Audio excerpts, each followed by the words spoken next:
सामान्यतः विद्यार्थी यह प्रश्न पूछते हैं कि सर बीपीएससी परीक्षा में एक ही परीक्षा से व्यक्ति एसटीओ बनता है और उसी परीक्षा से व्यक्ति ब्लॉक कल्याण अधिकारी बनता है, प्रखंड कल्याण अधिकारी।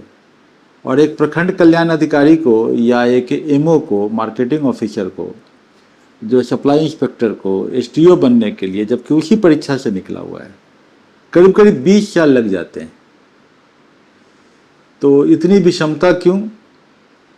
तो मैं तो यही बताता हूँ कि सिस्टम है, सिस्टम के अंदर ही आपको फिट होना होता है। हाँ, आप इस विषमता को दूर करने के लिए तैयारी अभी से कीजिए, और तैयारी अभी से करने का तरीका वही होगा कि आप मुख्य परीक्षा पर ध्यान केंद्रित कीजिए।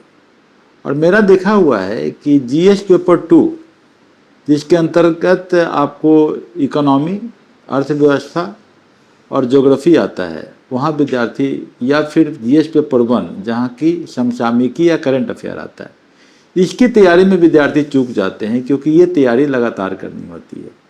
अगर आप तैयारी कर लेते हैं तो आप यकीनन ऊपर का रैंक लाएंगे और आपके मेंस में अच्छे नंबर होंगे। पीटी तो एलिमिनेशन है। मुख्य परीक्षा में अगर आप ऊपर का रैंक लाते हैं तो इंटरव्यू में भी आपकी संभावना ज़्यादा रहती है, क्योंकि प्रश्न वहीं से आते हैं। और तब आप जो 20 साल का गैप है कि एक एमओ को 20 साल लगता है एसटीओ बनने में, वो आप थोड़ा सा स्ट्रैटेजी से पाट सकते हैं।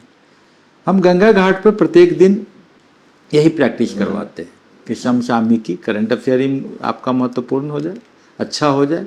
आप ऐसे पेपर में सामाजिक विषय, वहाँ से क्वेश्चन पूछे जाते हैं, उनका अर्थशास्त्र आपका अच्छा रहे, ताकि आप रेगुलर बेसिस पे आप टेस्ट दें। और टेस्ट में सबसे पहले क्या देना है कि आपको लॉन्ग आंसर लिखना है, शॉर्ट आंसर लिखना है, तब एमसीक्यू लगाना है।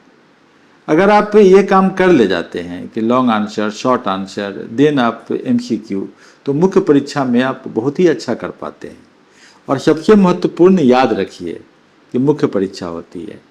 अब मुख्य परीक्षा की तैयारी अगर पूरे अच्छे तरीके से की गई है, माकूल ढंग से, सही ढंग से किया गया है, टेस्ट पेपर सही लगाया गया है और टेस्ट पेपर के द्वारा पढ़ाई किया गया है, तो आप यकीनन टॉप रैंकर होंगे। ये आप ध्यान रखें।